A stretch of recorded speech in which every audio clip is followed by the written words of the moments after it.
Okay, I think we're live. All right, and then I'm also going to go live on Instagram. Here we go. Hey everybody, I have not been on StreamYard in a minute. Yes, we are live. Okay. I'm here with Lisa Hicks-Gilbert. Let's not delay. Let's jump right in because for the next hour we have a lot to talk about. I've been dialoguing and interacting with Lisa for the past few months. She has graciously supported the release of my romance novel, The Gift of Us, which I set in her hometown of Elaine, Arkansas. Um, I was writing a love story based in Arkansas almost 3 years ago, and my love story was set in Pine Bluff. And while I was doing my research and homework on Pine Bluff, because that's what I do, I found out all this information started coming up about Elaine.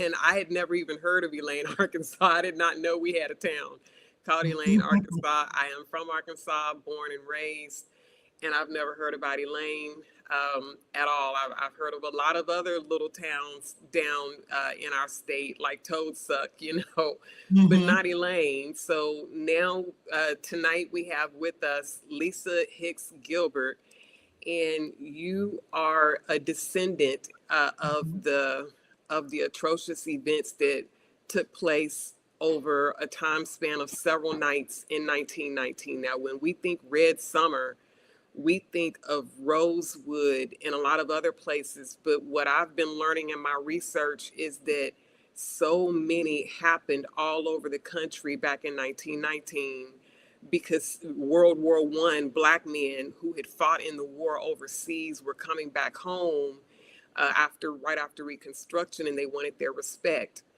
And I'm gonna leave it. I'm gonna leave it there.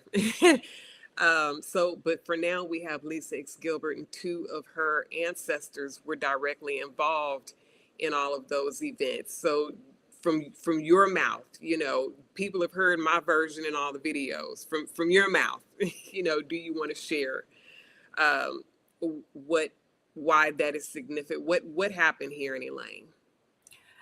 Yes, and thank you so much for having me for having the descendants of the Elaine Massacre of 1919 on and in this space. Our history is more than 100 years old. And, in 1919, just as you mentioned, after Reconstruction and after World War One, you had Black men who were coming back home to be sharecroppers. But one of the things that changed since they'd been, off the war, so they off the World War One, they were veterans coming back, was they were expecting, after they had served on foreign land, fought for this country on foreign land, to come back and say, hey, I know that now some things are changing, things are going to be fair and equal, at least that. And when things were not, they began organizing in 1918, right after the war. And the Progressive Household Farmers Union of America, this Black group of sharecroppers, started organizing, and were only wanting, fair accounting of their accounts at the plantation store where they'd buy their supplies. And in their contracts with the plantation owners, they buy their supplies. And then at the end, when they settle up, after the harvest season, settle up, that, they'd pay their debt at the plantation store, and then they'd split, again, get their share of the crops. That wasn't happening. More times than not, sharecroppers would go and they would end up owing, not getting, fair part of what they had harvested, but they would actually end up owing. And so they began organizing. And in 1919, decided to hire an attorney to help them fight the plantation owners and that exploitation of their labor. And on September 30th, at a church, and this was at least the fifth or sixth meeting, and they met in Hoopsburg, just right up the road here from Elaine, and start organizing. But there had been threats made, so they were armed at the church as they were meeting, and security from the railroad, local law enforcement descended upon them at the church and began shooting in there, and they shot back. And at least one of the um, uh, local law enforcement were killed. And that set off a series of one of the worst massacres in the history of this country, where upward of 800 Black men, women, and children were murdered. And in participating in this was our own U.S. Army out of Camp Pike in Little Rock, who sent 500 soldiers and 5 machine guns at the request of someone in Helena. And the governor sent them by train.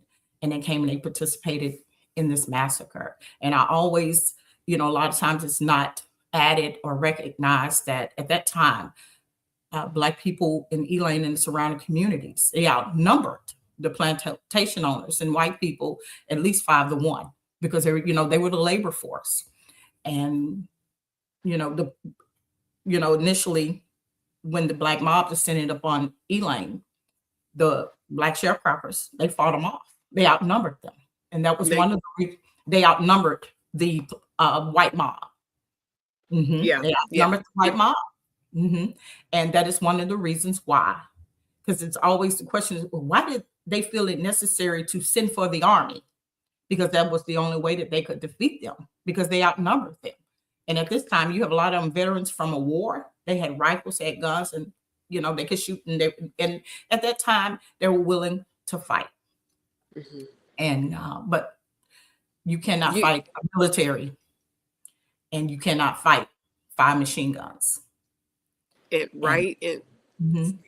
I just want to point out something that you and I have talked about before, which is that a lot of the Black veterans that have returned, because they had fought in the war, they thought that they were safe when they saw the military coming in. They thought that when they saw their brethren that they had fought with overseas, that brotherhood would also endure here to keep them safe. Absolutely. And they thought, we can surrender because we see our own men in uniform who also fought alongside us coming in. They're going to restore order. They're going to restore peace.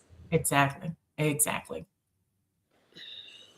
instead of being taken in safely, there was mayhem for several nights. So even though we're saying September the 30th, 1919, that's just when it started. That's not when it ended. That's not when it ended. It lasted until October 3rd or 4th. Time, it varies. And a lot of times we look at what the military were saying, because they were, and I think you had it up in the first image there when the flyer went out on October 7th. And you look at those dates when it says to the Negroes of Phillips County, that the trouble at Hoopsburg and Elaine has been settled, that the soldiers are here to preserve order, and told them to go stop talking, go back to work, and really act like nothing had happened. So it lasted up until that time. So real quick, I had the picture of the church up that I don't, is this a representation of the church, or this is what they suspect to be the church? I know that I was talking to another descendant, James White, who I know you know him, and he was questioning, if this may have actually been the church or what. But it's said that is what we've been told, that this is the church. We have no way to confirm that. There's no way to confirm that is the actual church. Okay.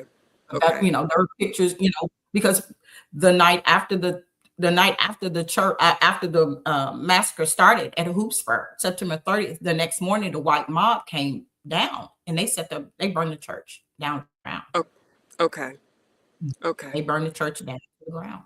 So it could not have been taken afterwards, because that church was burned with the bodies of some of the sharecroppers and their families inside of it.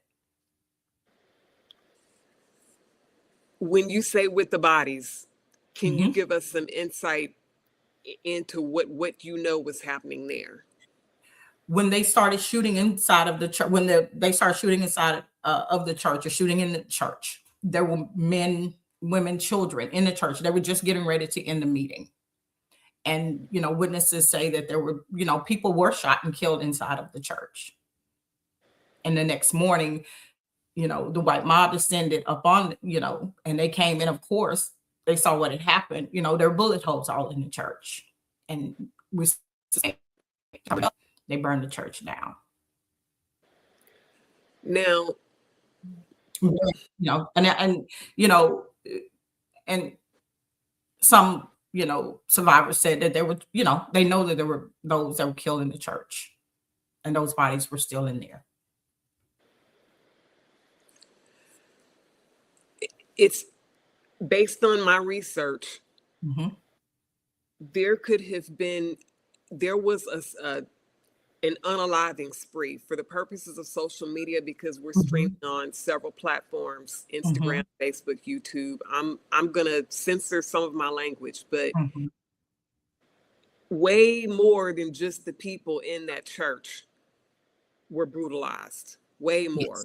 It wasn't just show up at the church, bang, bang, bang, leave.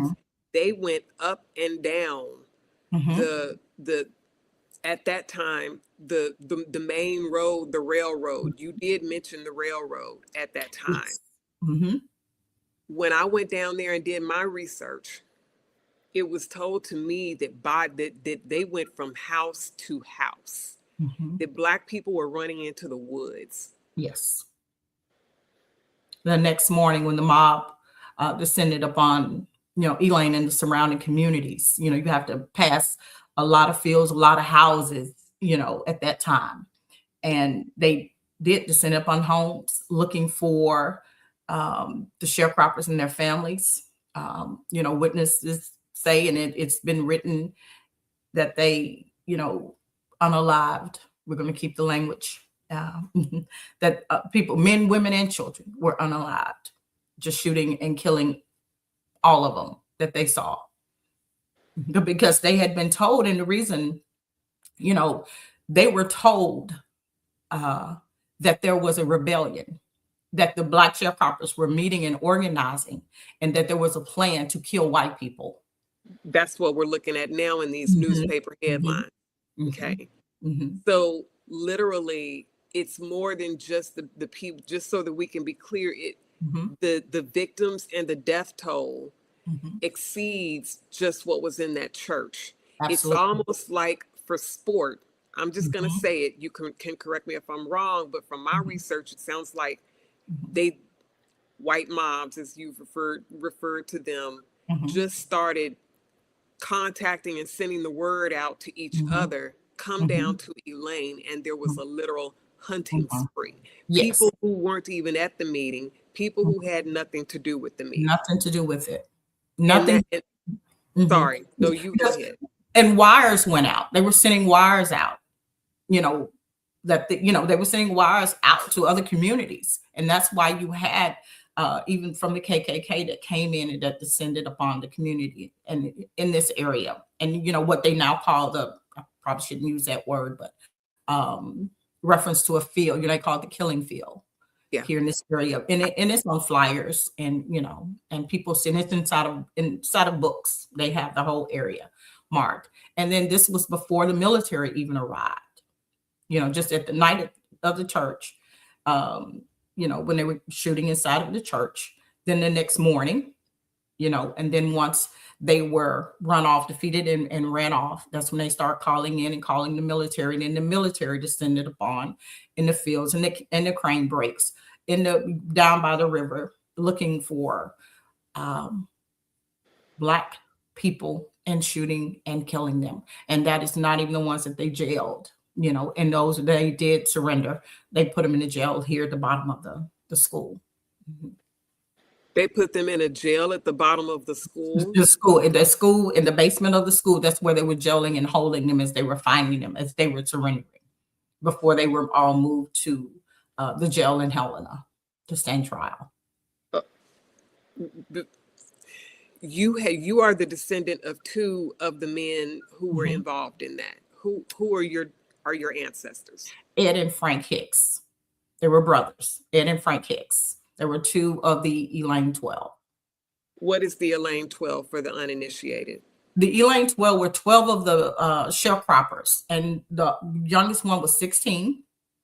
Albert Giles was 16. The oldest one, I believe, was 82. And these were the 12 men that, it seemed they wanted to make an example of. They called them the leaders, the one that were starting the trouble and organizing, and the leaders. And they're the ones who stood trial, 8-minute trials, and subsequently was imprisoned in Little Rock at what they call the Wall, and sentenced to die by electrocution.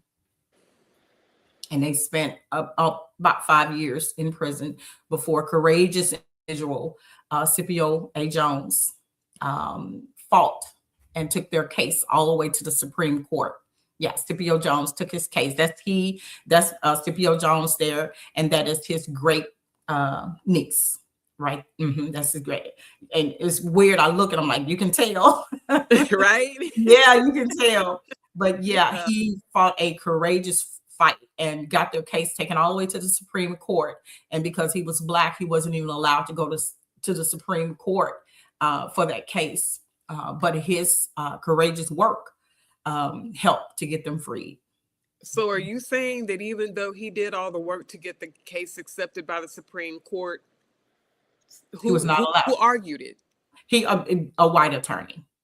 Okay, but he did everything. He did the work except walk in the door, and couldn't walk in the door. Okay, he did the work. What was the outcome of that? Just so people will know. The outcome of it in actually coming up on the anniversary in February 23rd. What year was that? 5 years later, they were freed. After 2 attempts. They had 2 stays to electrocution. They had scheduled them twice to be electrocuted. The state of Arkansas. The state of Arkansas had scheduled twice for these 12 men to be electrocuted. Okay. And but with Scipio Jones' work, they kept getting them a stay for the electrocution, and then they were subsequently freed after 5 years. I'm sorry. How long did their trial last? Their trial in Helena lasted 8 minutes. They had an 8-minute trial. And because of they didn't have due process.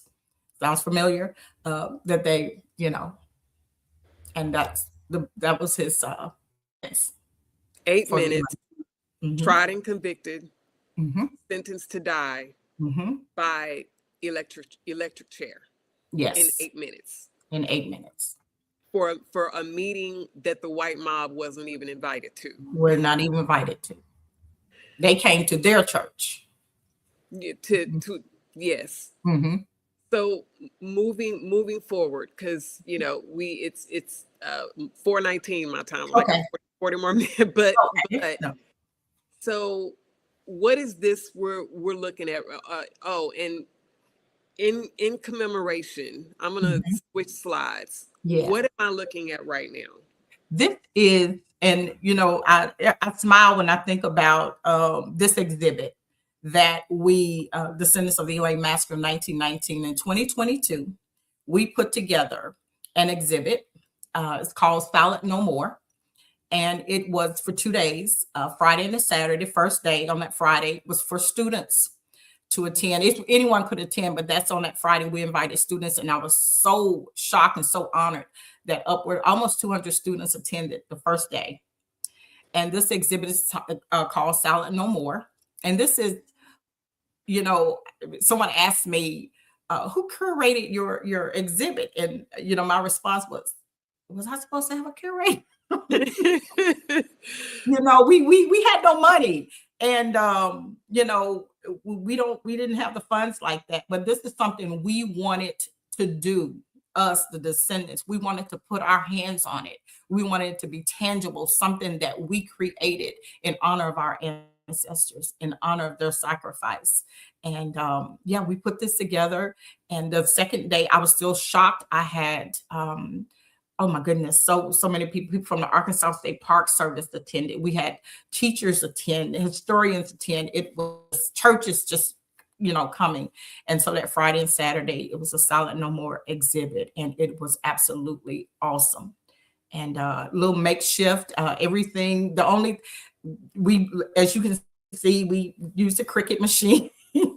and put our ancestors' names there. We just did it. Hey, this was on just a little, you see some of the election signs, and we just got a piece of that and put our ancestors. And then when you look at this, one of the things I want the viewers to know, when we started looking at the name, a lot of the names, we got those from those that were in prison. We got those from the records at the courthouse. And then from the records at the courthouse. And then, various ways we got these, and people gave us some of the names of the survivors. But you look at about 80% of the names on there, those are still those same names of people who live in this community to this day. 80% of the Black people here in Elaine are descendants of the Elaine massacre of 1919. I'm going to get to that. We're going to get to that in a moment. But before we get to that, the burning question that I have, ma'am, is where's your $1 million big to do? Where I've been to Elaine several times over the past few months, since last summer when I started coming and bothering you all.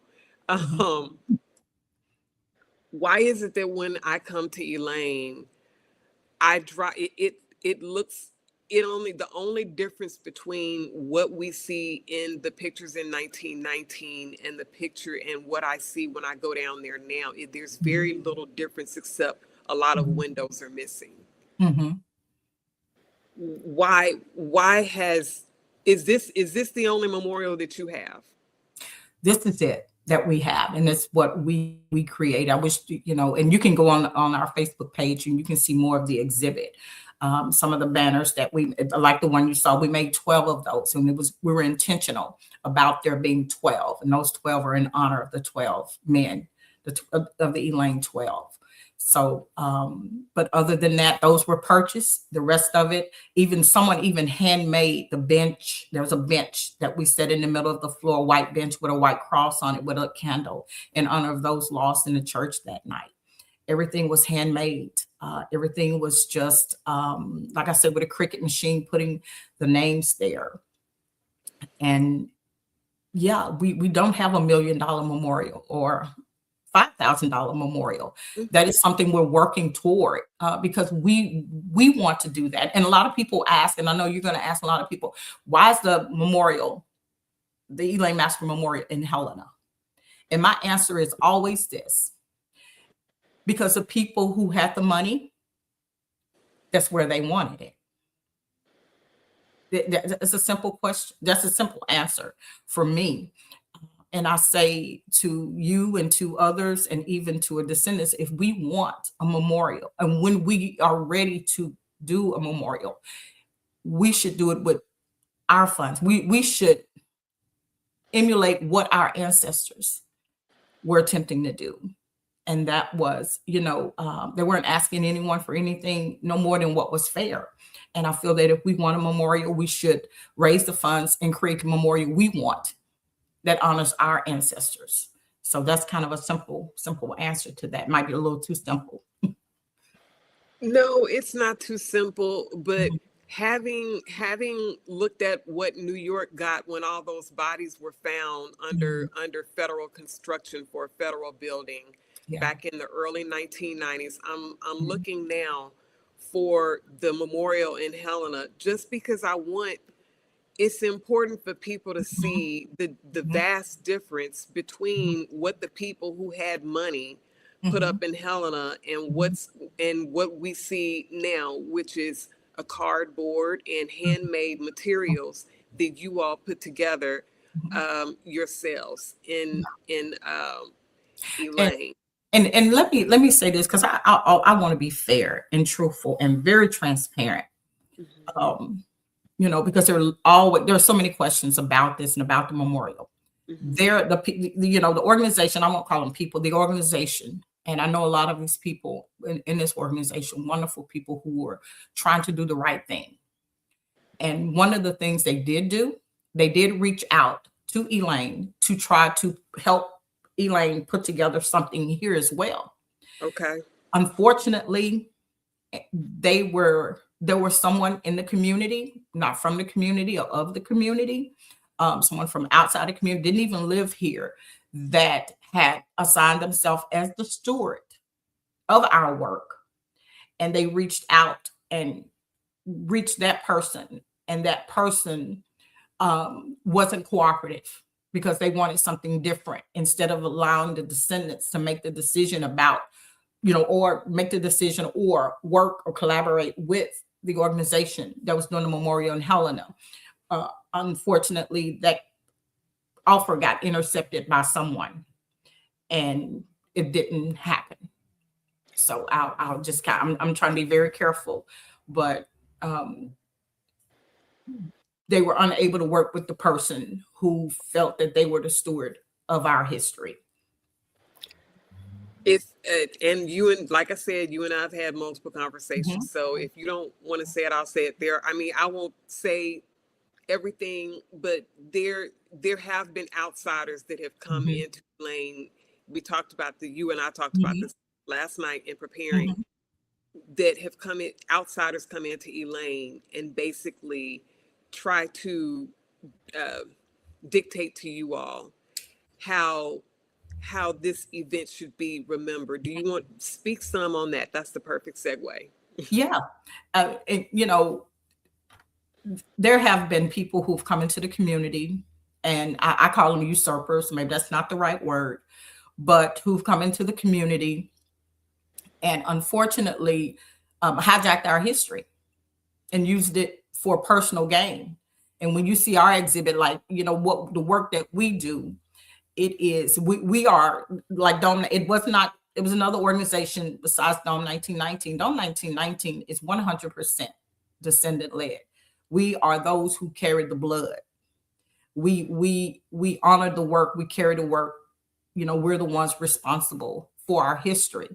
But unfortunately, we've had, one particular individual who's come in and who has kind of moved us out of the way, prevented us from doing the work. When you have people who have the experience, they have the connections, they have the, they know the funders, they've been to other places, so they can come into communities and already have what we have not gained yet, and use that to push us aside or push us out of our history. Those are some of the reasons why we have yet to create what we need to create, do the work that we need to do around our history. And I'm sorry, I'm stuttering because I'm trying to be very careful. And I'm trying to be careful with you, because trying to be careful. And Elaine is not, we're not exclusive in that. I know that Tulsa had to where you had people from the outside who was coming in trying to, interfere. And one of the, like Rosewood, they have the best example of how not to allow that to happen. When I say they are so strategic about their history and so protective of their history and who tells their story, I love the work that they're doing down there around the Rosewood massacre. And we're trying to emulate that and rise above those who try to shut us out, and those who try to repeat history by silencing us. And one of the ways they were able to take advantage is because for so many years, I didn't grow up knowing about the Elaine massacre. And I think that's something your viewers need to know. I only learned about it 20 years ago. And I'm born and raised here in Elaine all my life. My family's been here since 1916. Here in this area. And so and that's why it's silent no more, because, not growing up and not knowing this. And when you find out, I found out about a book, Blood in Their Eyes. I'm studying as a paralegal, and I run, Blood in Their Eyes. That's how I found out. I ran across that book, and then Scipio Jones, the case, when he took the Elaine 12 case all the way to Supreme Court, and I'm studying to be a paralegal, and I'm online and all this stuff starts popping up, and I'm like, that book, I thought it was something somebody had made up. So why would someone make something like this about my town? Who they talking about? Who they talking about? And so, we didn't know. Yes, I'm born and raised. I'm like, no, this couldn't have. And the more I'm looking, I'm like, and so I subsequently came home a couple of weeks later after I found out and asked my grandmother. And her expression, her face the fear. I mean, she was standing at the kitchen sink. And, when I met, I said, Mama, because at that time we were still calling it a race riot.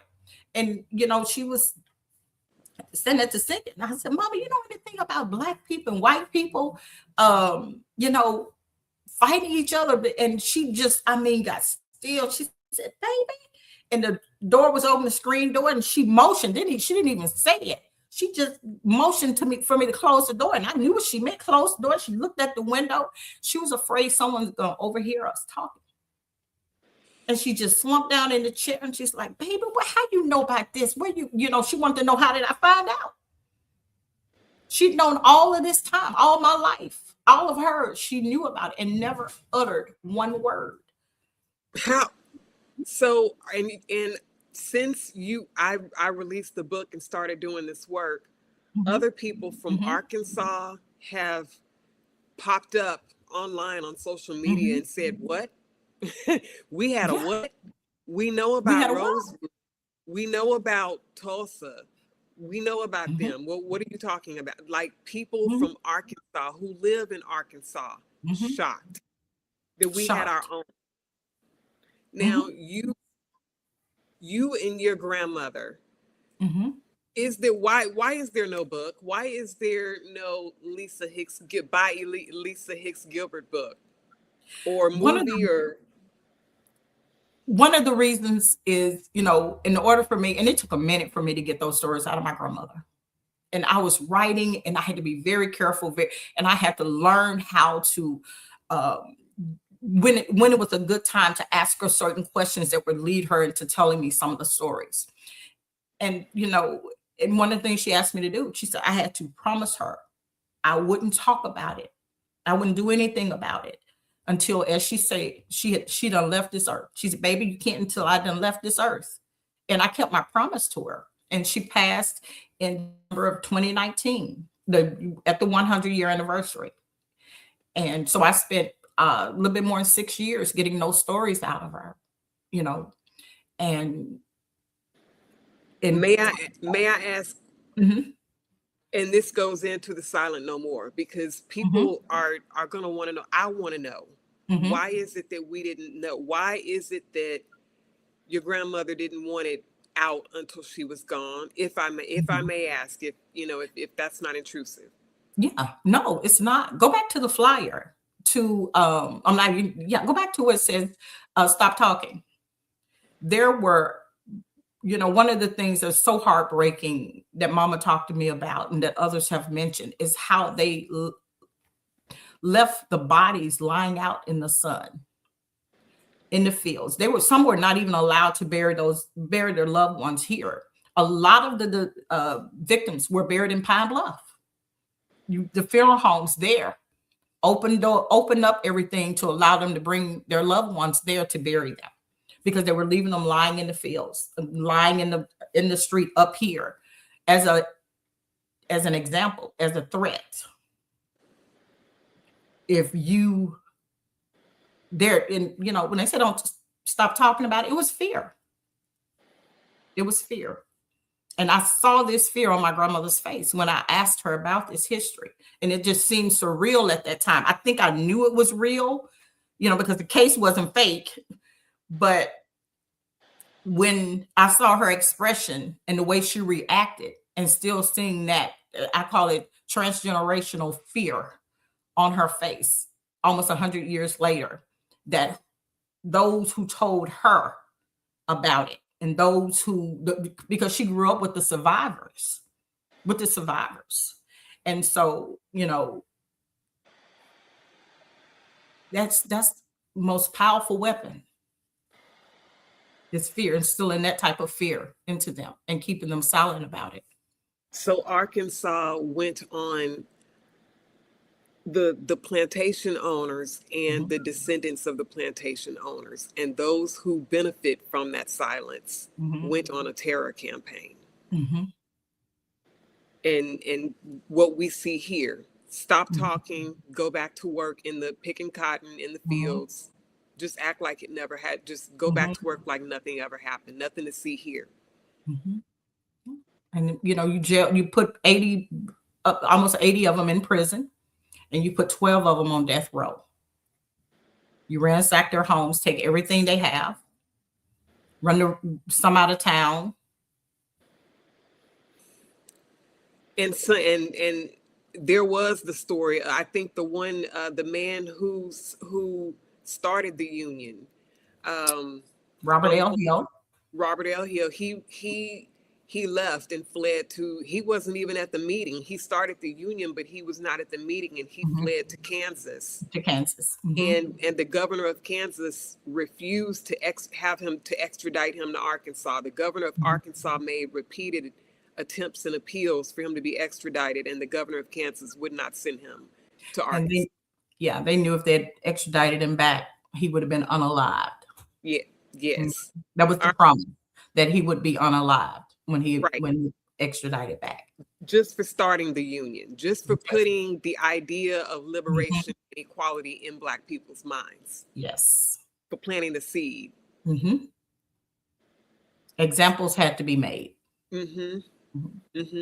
Okay, so generations have gone by, and Arkansas has successfully scared people nearly to death into silence, and and now that we have social media, and now that we can the word is getting out now. You know, more people are learning about this. Yes. Because now you know the old days of are gone. What do you how would you and the descendants like to see Elaine? What kind of justice now should Elaine have? What does that look like?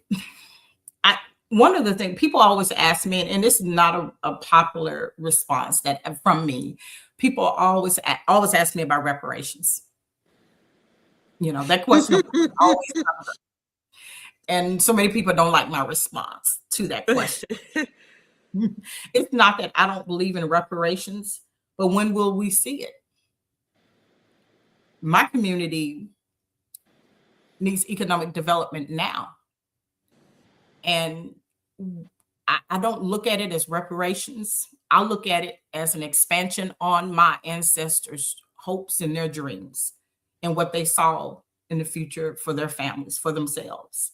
And if they had been allowed to get a fair share, at that time cotton was premium. I think it was almost 40 cents a pound.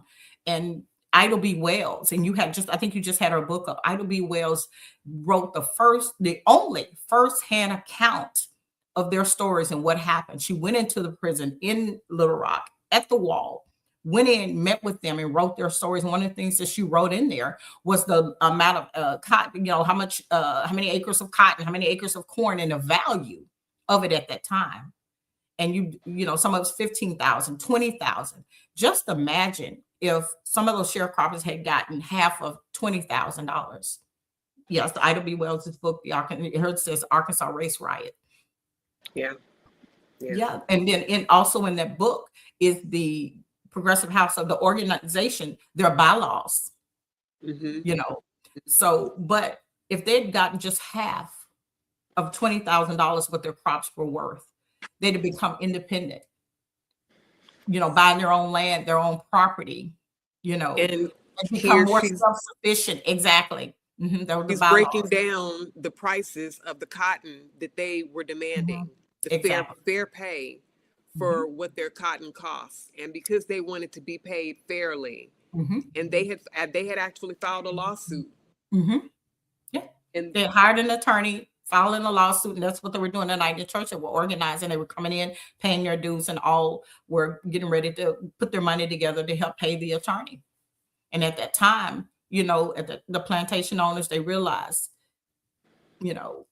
a lawsuit would not be good. Let's go scare them. And if we paid them a fair share, then that means they can afford to buy their own land and farm for themselves. Yeah, we wouldn't have to work for them.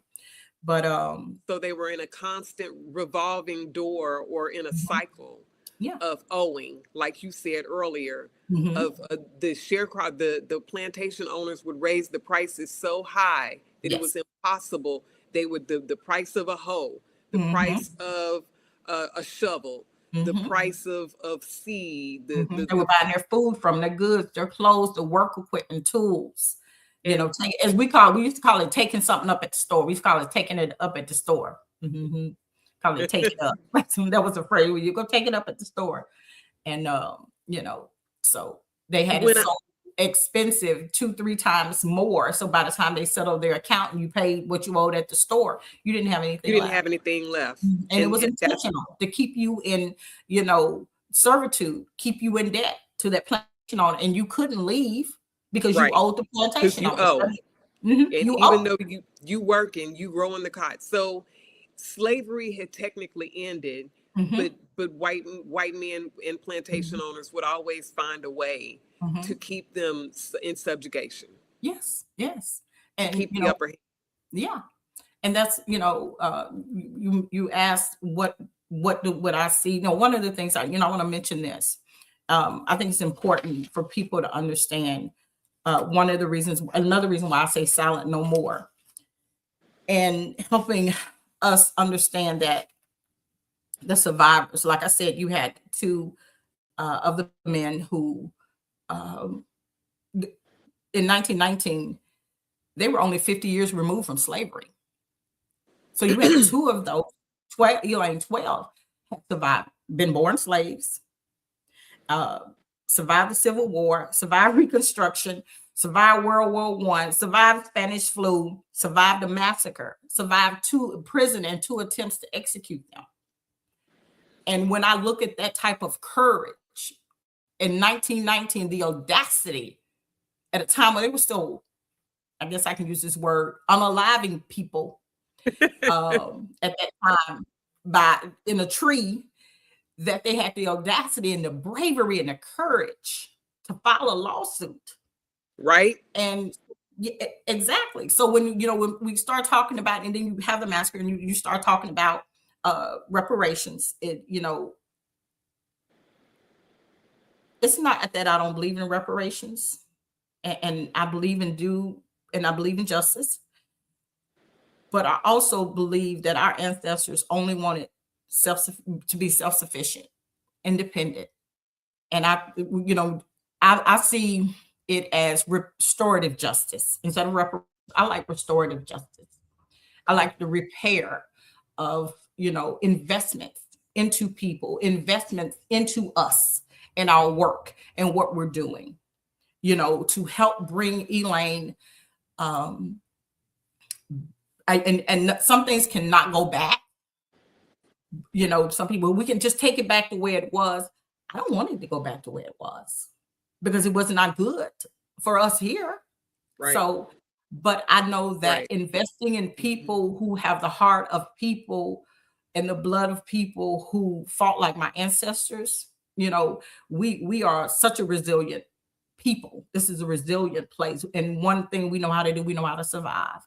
And so investment into our community, and there are those who have been working and investing there, a couple of people who were part of putting the memorial in Helena have been great supporters of ours and helping us here at Dome 1919 do some of the work that we need to do. So we have that type of support. Okay. How does Elaine get to a place of pushing forward, like you said, into the restorative justice? Mm-hmm. How does Elaine attract? Um, let me rewind. Mm-hmm. Prices are high all over the country. Yeah. Okay. Buying a house is out of the question for a lot of people. When Mm-hmm. I come down there, I notice the houses are so cheap. Mm-hmm. The land is cheap. Mm-hmm. I live in Los Angeles County. Mm-hmm. You know, the housing prices down there are a fraction of what they are here. Mm-hmm. But people are so scared of that legacy of the racism, the Mm-hmm. oppression, the racial tension, Mm-hmm. all of well, I won't say all, but tons of federal dollars are going to Mm-hmm. Northwest Arkansas, where you have Walmart, the Walmart Mm-hmm. headquarters. I Mm-hmm. think Tyson Food headquarters, JB Hunt, a lot of our University of Arkansas flagship. How can Elaine and some of the predominantly Black towns in Southern Arkansas how can they start seeing a piece of those federal dollars? What will it take?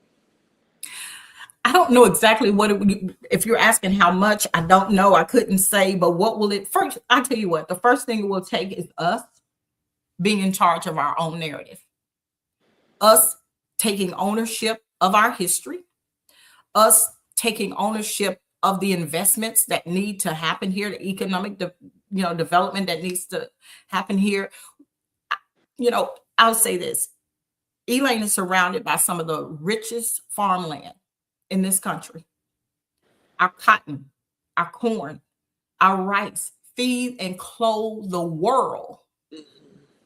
And we have this history that everyone wants to, we're still learning so much more about it. Everyone wants to learn about it. There are books being written about it. Some have already been, you've written a book. There are other books that have been written about our history. But one of the things I've learned, and I like to convey to people, we are more than what happened to us.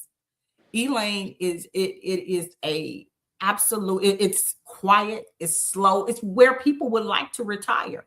But we know that some of the things that we have to do is we have to invest in ourselves.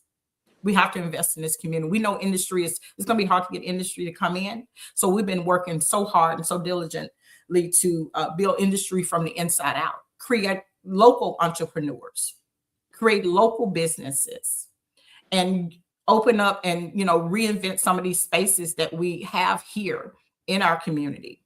And so that's our work, and why we started a Give Butter account, to where we can start getting those funds in, and those donations and those gifts in, and that love in, to help us expand on what our ancestors started. And that's how I see Elaine moving forward, is expanding on what our ancestors started. And because we cannot say we honor them or their legacy if we do not understand that there is this generational poverty that has been deeply set in Elaine, and we've got to pull ourselves out of it. And we're on our way. We're working, we're organizing, and putting things in place, and we're making some really good changes here in Elaine.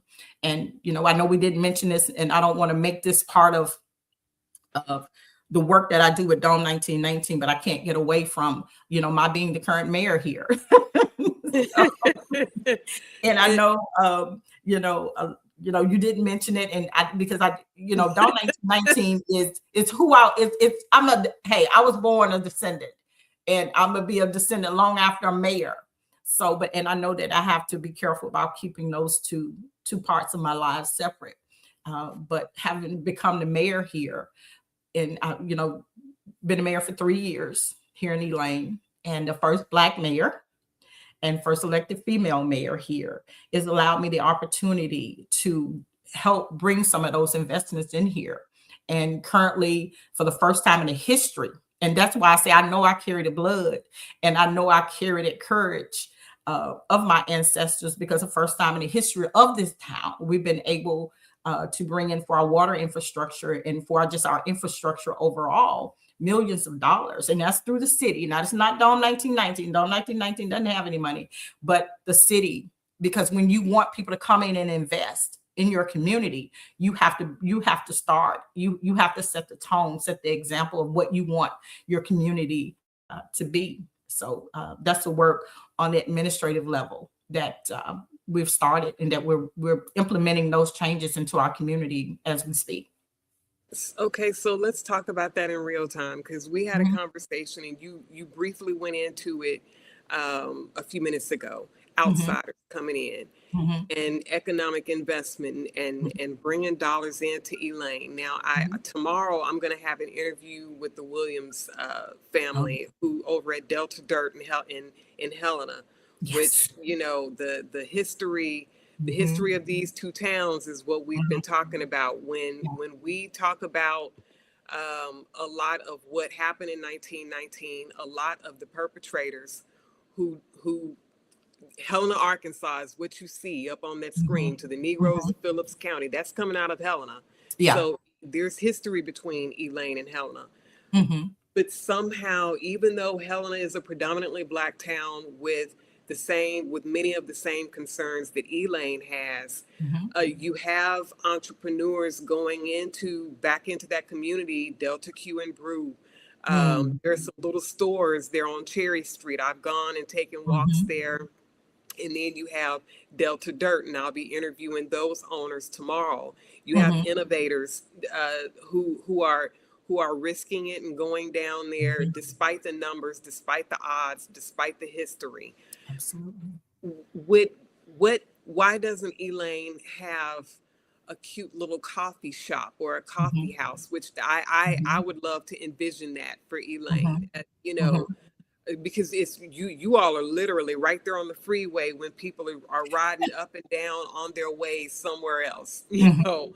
Mhm. Um, so there are so many abandoned shops that could easily be a little clothing store, a Mhm. sandwich shop, Mhm. a jewelry store. So when you talk about building from the inside out, Yeah. from the descendants or from the people who are there, Mhm. is there a culture, has that silent conditioning that you, the transgenerational that you talked about, Mhm. has it also spilled over into people's willingness to move into enterprise? It has. It has. We're going to be honest, be truthful around this work. It definitely has. We still have our community that is divided. We have majority of Black people on one side and majority of white people on the other side of town. That still exists here. The division is still here. And I believe it has gotten better. It's getting better. It was a hard pill for a lot of people to swallow when I became the first Black mayor here. Some people said that they didn't want to live long enough to see a Black mayor in Elaine. And, that's okay. Oh, yeah, they told me to my face. But, I, Elaine is how, I'm sorry, but Elaine is what from the percent? way, Well, I didn't want to go there. I wasn't even going to bring up the fact that you're the mayor because I've oh, along yeah. with you Oh, yeah. trying And to it's okay. I mean, yeah, it's get, okay. Yeah. Mhm. so what percent, I'm sorry, but what percent, Elaine is just because, predominant. Elaine is about 70% people of color. Yes, about so, 70. and you're the first Black one. I'm the first Black mayor. How did Yes. that work? How did that Three work? votes. 3 votes. I won by 3 votes. How are Black, is it who's voting, or are people just not showing up, or the Black people who do show up, they're just Some how? voters, Black voters were scared. Some Black voters were scared to show up. But then I say this: I know that there are a lot of white voters. I mean, white people who voted for me. Hmm. Yeah, Why were Black because people? This is I, fascinating some of because them were scared. Someone was scared, and I had some of my elders. You have to understand they lived in a different time than we lived in. You know, Fear was the weapon of choice, and some were scared for me. I had family that was scared for me.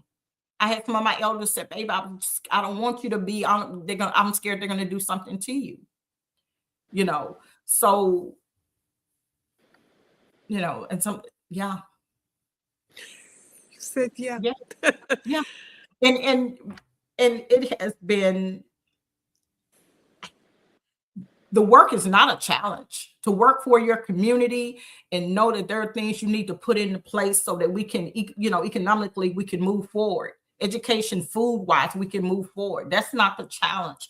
Mindsets. That's my greatest challenge here in the city of Elaine, is making my elders feel comfortable and not afraid. And now they're feeling a lot better because they're seeing how people are responding, but they see me facing everything head on, and me being brave and me having the courage. And I had to set that tone because I said, when I wear the shirt and it says silent no more, I mean what I mean. I can't wear it and not mean it. But then also channeling our ancestors' bravery. If they can do that in 1919, who am I to say I can't do this now in this time and bravely confront, so much of the ugliness that got us to where we are now. So, I'm not, and are you not scared? I'm not. I don't know why. Maybe I don't know. I just my community deserves better. And I know that our ancestors deserve to be honored respectfully, and they need to be honored, and we need to lead that work. So yeah, I won by 3 votes. Congratulations, and wow. Thank you. I bring my happy self down there, and I'm just Mhm. shooting videos and talking, and not even knowing Yeah, that it's still very real there. it's still very real. Mhm. The But tension. but it's still very real. But I want to say this: in the 3 years, I'm into my 4th year. In the beginning, it was so challenging, but now people were told I was going to be this boogeyman that was going to come in and create all this racial tension, all of this. And when they didn't see that, and they came and they sat down, Black and white people came and sat down and talked with me, and they see me. I don't just sit behind this desk. I'm out in the community, working, talking, engaging with everyone. I had to set that tone that we're going to move Elaine forward together. That is the work that needs to happen, us collectively. And I say this: there are descendants, and sometimes people don't like when I say this, but we're going to keep it truthful. There are descendants on the side of the perpetrators who are just as traumatized, finding out that their ancestors perpetrated some of the worst atrocities on humans. And I've talked with them, and they've had to deal with that trauma as well. And I've met and had conversations with them, and they're apologizing. And now, when they see that my work always includes reconciliation and us learning about this history, we're not going to run from it. We're not going to act like it didn't happen. The silent no more means exactly what I say. We're going to talk, learn about it, and as descendants, we're going to educate others about it, and we're going to lead this work. What do you say to people who would consider coming to Elaine and investing? What if somebody, because you and I talked a little bit about this yesterday, we touched on it. I said I was going to, touch on it today. What do you have to say to people who would consider coming to one of the predominantly Black towns? Because even though this tragedy happened in your community is not the only predominantly Black community in southeastern Arkansas. Okay, there are most of what I've seen when I drive through there are predominantly Black towns. I know I said that we were only going to go an hour, but if I may have about 5 to 10 more minutes, because there are important issues that we're not touching on that do need to be touched on. Okay. Elaine's library just closed down. Yes. Do you want to talk about that, or do you want me to just ask how do you want it to go? Because that is appalling. Okay, appalling. And you can ask about it. Yeah, it's still something a little sensitive to me, but I'll say this: the library was closed, and I call that one of our anchor institutions was closed. But one of the things we did as a nonprofit, Lee Street Community Center, we got the books, and then we're going to create something with the books. We have the books, and we're going to create something. One of the things, when someone takes something from you, it seemed so horrible at the beginning. I'm like, oh my goodness. I said, but this opens the door for an opportunity for us to create perhaps memorial library. Perhaps a literacy center, someplace for you to come and have your book signing there and meet with us there and create. It's just another opportunity for us to do something. So we graciously took those books, and one of the things that happened that is amazing to me, and I still have to work on it, is some of the history that was in there. I don't think some people quite aware that it was in there. And I'm like, oh my goodness. So I found maps from early years and just a wealth of information in there. So yeah, but that's all I'm gonna say about the library. It's I also call it appalling because almost purposely, when I was looking to have a book signing down there, Mm-hmm. I was looking for bookstores. I was Mm-hmm. looking for bookstores, not just in nearby bookstores Mm-hmm. in the Delta. Yeah. Not a single. I think that the closest bookstore I found, or a black-owned bookstore anyway, Mm-hmm. was in not Clarksdale, but Jackson. There's Mm-hmm. a really old bookstore in Jackson, Mississippi. And I Mm-hmm. don't know that that's close enough to up north to in Mississippi to be considered the Delta. But very few, if there are any bookstores, I did not see any Mm-hmm. bookstores, no black owned bookstores, especially, and very few libraries. And then yours closed down. Mm-hmm. Is that is that by design? Or I took it that it I took it as it was intentional. It was intentional. Yeah. do you have a Substack or some way that people can follow you, support you, reach Mhm. out to you, connect with you? Now, I've put, I think, some of your information wherever I could, Mhm. and Mhm. I'll continue to share it because now you've given your Give Butter link Yes. Mhm. for the descendants. Mhm. Mhm. That, through the Give Butter link or on our Facebook page, and on there you can go into Substack on our Facebook page. Yeah, to learn more So about so there's the Facebook page, and it. then you Mhm. have a Substack Mhm. And the where we, Substack link will be on the Facebook. Mhm. okay. And are you writing a book? Where will I listeners am. read Uh, more? I am writing a book. I'm halfway through with it. It is the stories my grandmother told me, and it was so painful to start writing this book. It was so painful to start writing it.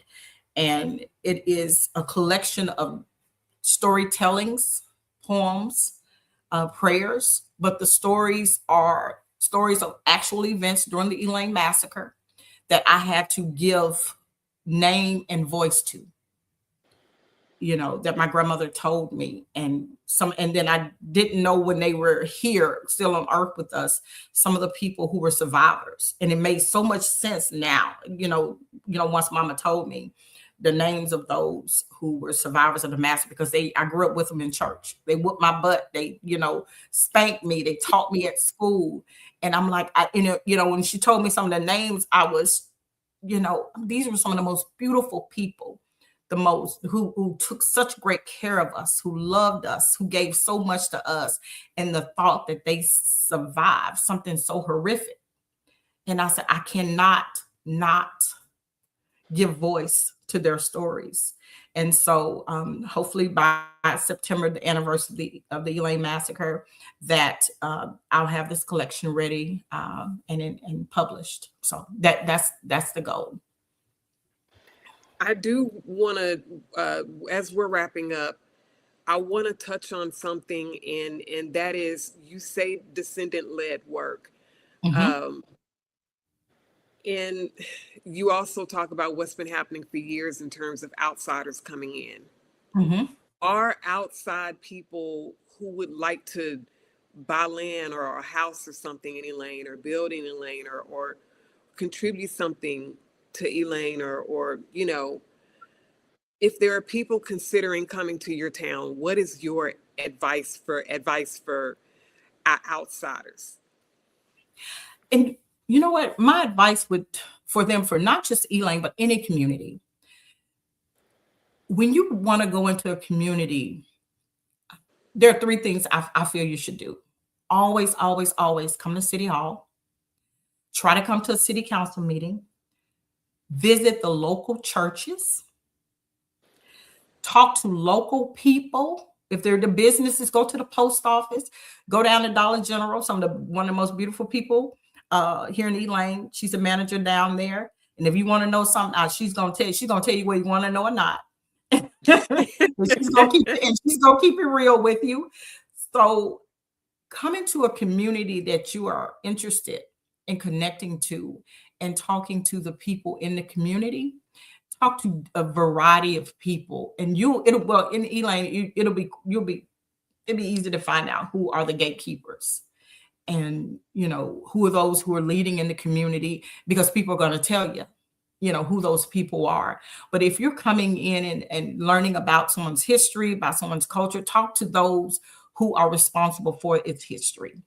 If you're going to talk with someone about the Elaine massacre, get the wealth of your information from a descendant, someone who you can verify is a person who's connected to that history. And and there might, I think that's more than what I said I was going to say, but yeah, I think it's important that you go and you visit community once or twice. It's probably not going to get it. And I think you came down so many times, you know us by now. But and come down at different times. Come down at different times. We have events. We have Juneteenth. We have the Elaine Country Christmas. We have so many different things that go on. And then, our county seat is Helena. Helena, you small counties, you learn about the whole county and everyone in different parts of it by going to different parts of the county and learning about different people. So, yeah. But if anyone wants to come and invest, I would say, if there's an opportunity, our city council meetings are the third Tuesday of the month. Come down and sit in the city council meeting. Now, if you're a stranger, people are going to ask, who's that? Who's that? But come down to a city council meeting and just observe and listen and find out who we are, and respect the culture of people here, and respect that they're going to do things. This is a Delta. We do things differently. We say things differently, but be respectful of the culture and of the history that's here. I think yesterday you mentioned outsiders coming in and bullying you, and I'm only spending time on this. I knew you wanted to. I did have it, and I'll be honest. About that, I'll be not honest. I'm always going to be honest. I'll be open about that.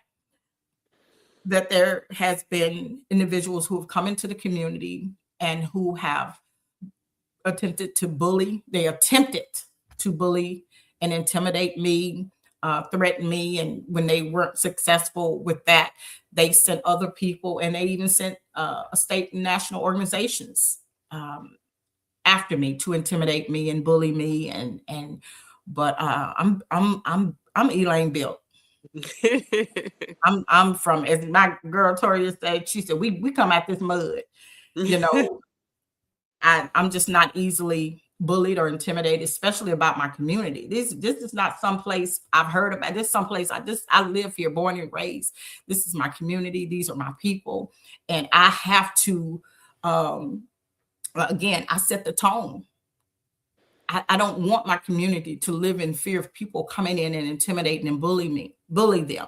So I need to make sure that they see I'm not going to be intimidated, bullied, cast aside, so that at least some of that energy spills over into them, and they see me standing up to bullies, and that they realize how important our history is and our community is, and that we're supposed to protect each other and stand up for each other.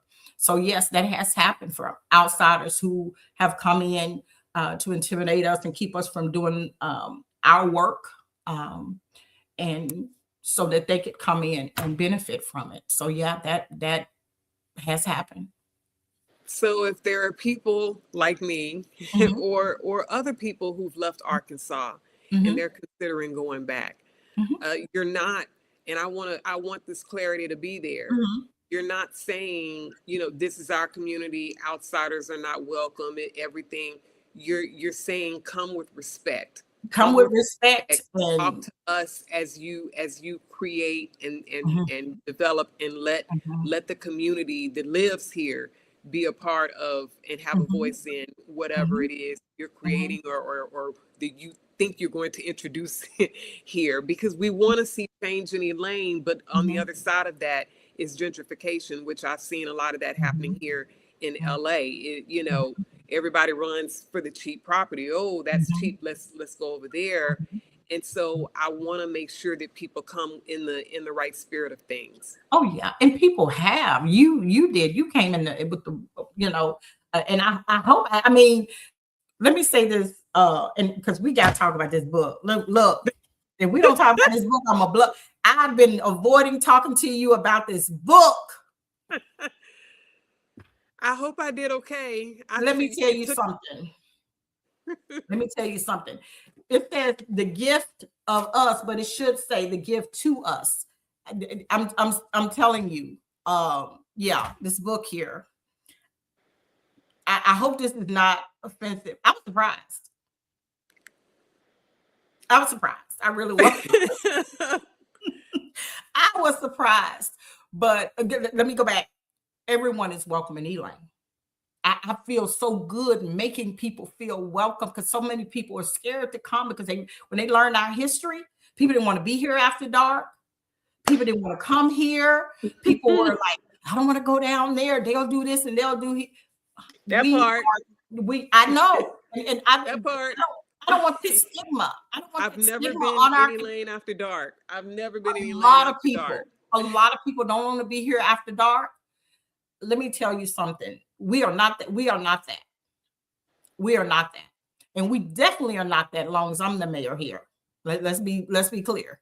So if anyone who comes here and you don't feel welcome or feel like, you can come here, come to City Hall, or come here to the community center, our churches, we have some of the most welcoming, caring, take care of everybody people here in this community.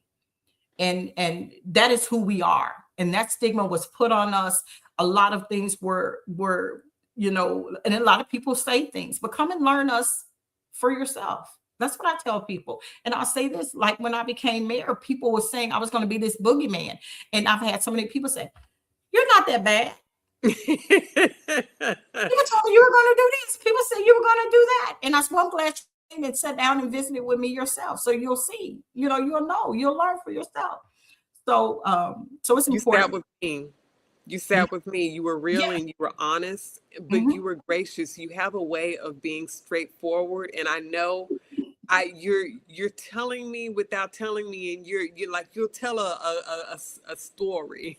You'll tell an anecdotal story. And then I go and I think later to myself, what was she telling me in this story? But you have been so gracious, and you will sit down and take time. And I appreciate, thank you. Yeah. Thank you. Yeah. And anyone, to come here, call, email, reach out, social media, on Facebook or however, and I'll be glad to talk to you. And because I want Elaine to be, I say, we are more than what happened to us. We're more than what happened to us. And that is why, and I'm going to lead into this book, because let me tell you something, y'all. First, I wish I could talk about it. I don't want to spoil it but I have to say this one little thing. Okay, do you remember what happened here in Arkansas at Christmas time? Are you talking about in the book or just in general? In general. In general, what we know about in Arkansas. But it's in the book. It's like it foreshadowed. Sunday? What happened with Sunday? What? You mean at the quick stop? Yes. At the quick stop. And it actually happened here it didn't happen in Elaine. I know. I know. Oh. I was shaking. I was like, oh. it was like I know. After I put the same month that I published that book, somebody did win, and somebody won. And you know what? I think it was in Cabot. It was in Cabot. I graduated from Jacksonville. Cabot is right next door to Jacksonville. When I tell you that somebody, it happened. It really wound up happening, and it's the biggest. Yes. It's the biggest in history. I think it's the biggest. I know, biggest in Arkansas, and I'm like, and I was. My hands.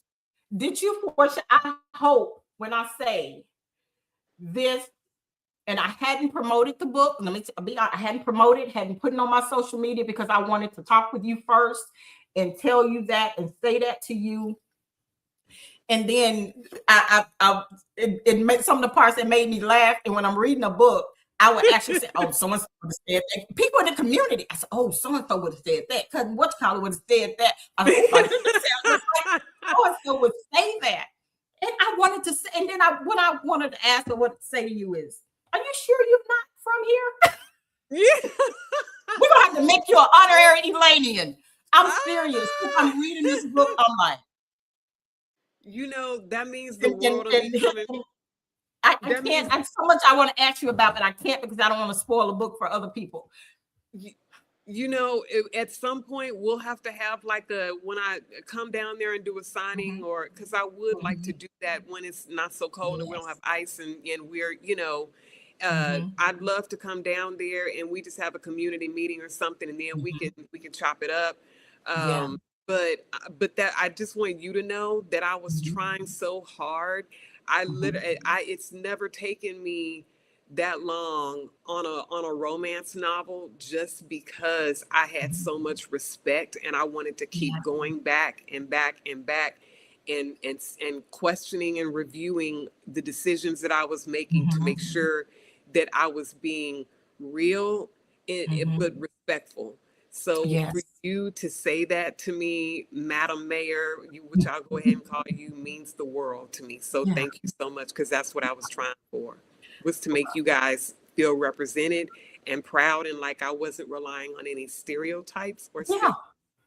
stereotypes. But I think what it does, and I'm gonna say the gift to us, what it does is that hope in there. I'm like, okay, we can.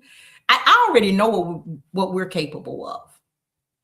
Our ancestors left a blueprint, but to have it in print, to have, you know, I see it as people in my community represented in here. And I think they're going to see it too. That's why I have like 3 people. Y'all got to get this book. And when you get it, we're going to talk about this book.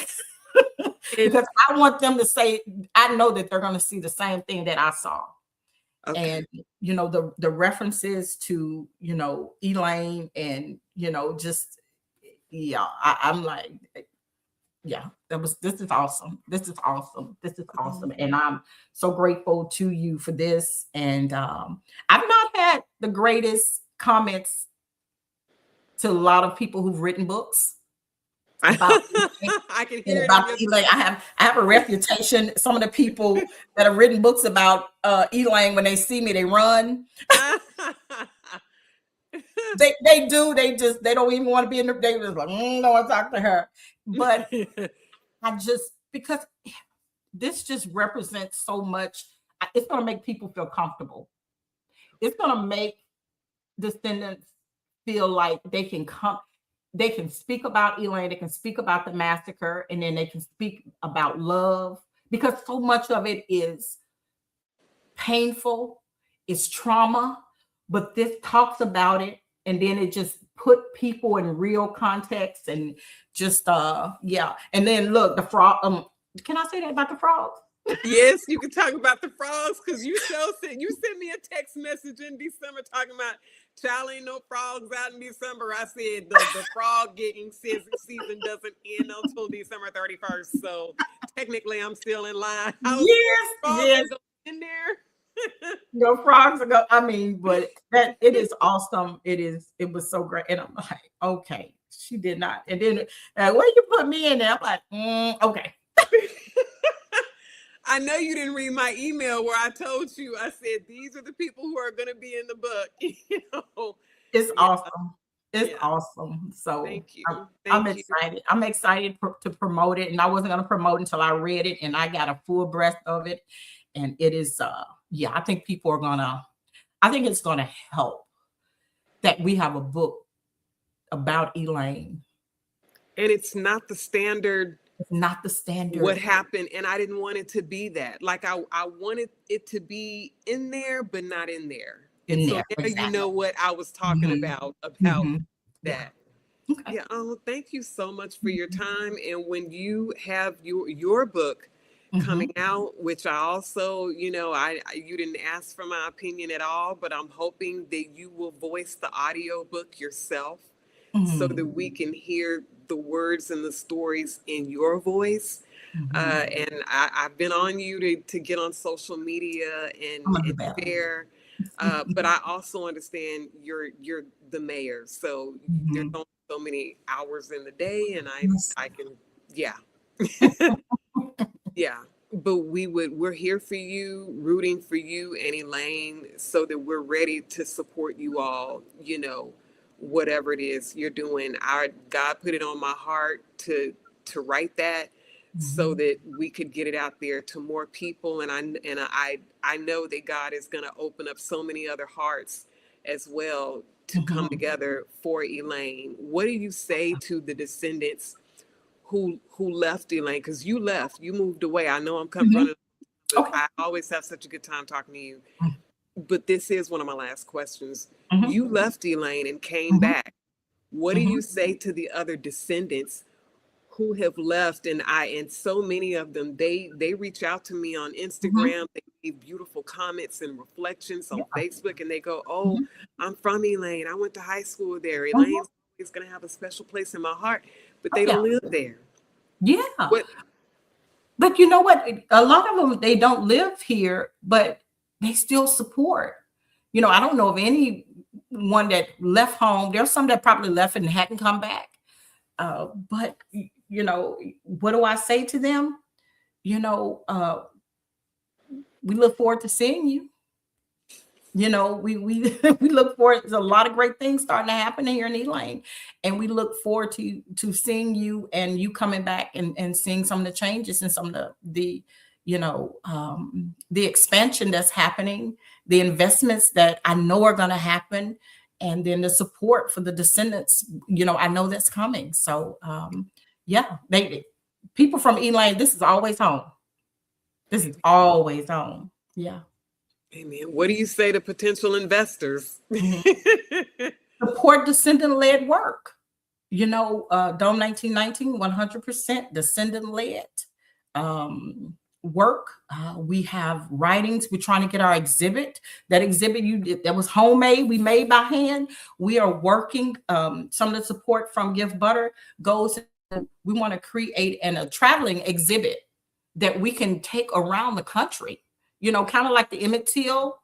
So that is what we're wanting to create, and we already have a little space for it when once it travels, and then a place for it, home for it when it gets back. But some of those investments will go into helping us create a traveling exhibit so that we can come to a school, to a museum, to an event near you. So give to the Give Butter account, and so we can make that happen. So I no longer have to use that Cricket machine. But that was fun. Can I tell you a real quick story? A little bit. Please, please, I love your We were story. making this exhibit, and then the sign, because I always like to tell this, the one with all of the survivors and victims on there. This uh, a young lady, she was in her 20s. She was helping me, and I was just about to pull my hair out. And I was talking to her mom, and I need help. I don't know how to do this. I said, I can't. I don't want to write. I don't want to look too crazy. She said, let me send my daughter, and her daughter came with the Cricut. I didn't even have a Cricut machine. She brought all of her stuff. And as she was doing it, I was emailing it over to her, and she was on the Cricut. And then she saw a name on here, and it was Lit Simmons. And there's a wonderful story about Lit Simmons. And she looked and she said, I'm a Simmons. I said, "Oh." She said, yeah. And we researched, that's her ancestor. It's right under my chin there, Lit Simmons. She didn't even know, had never heard of him. And he is her ancestor. So doing this work so yeah, and I'll say that to descendants those that left home. If have any family history, and you want us, because I think I have 17 additional names I have to put on this. Mm. But I have 17 additional names as we've been doing this work, and people have been calling me and giving me more and more information. So yeah, but just a And quick story about that. How no, important it is to have all of us here doing this work. uh, on the Descendant Substack, are we going Mhm, to see some of these names? Are we going to get some insider details and information on the Substack about some of who they were, their lives, mhm, what they mhm, did? Like, are we going to get, like, any kind of intel, like mhm.